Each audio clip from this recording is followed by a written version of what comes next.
So this is a 4-inch Pest Interceptors Rat Flap. You can tell by that sticker. I'm going to show you how to fit these. It's got these tabs on either corner. You can either extend them outwards or push them inwards. I'll just show you. You can either pull them in like that if it's a bit of a tight fit, or you can have it outwards to have a bit of a more of a tighter fit. All you'll probably need is a pair of these and maybe one of these. And I'll show you how easy this is to get in.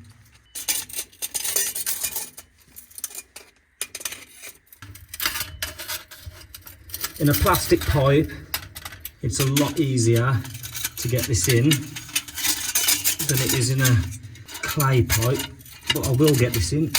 I'll do it with my left hand.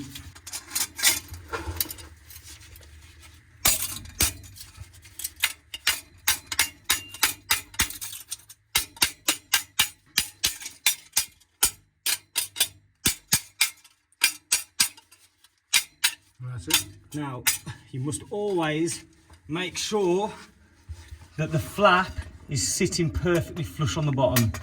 So that has got a tiny gap. Let's push the front down. And now that's perfectly seated on there. There's literally a 2mm gap. You don't want anything more than that. And if you look at this flap over here, this flap, I don't know where it's from or what it is, but there's literally a 5mm gap underneath it. So these flaps are absolutely fantastic. Awesome.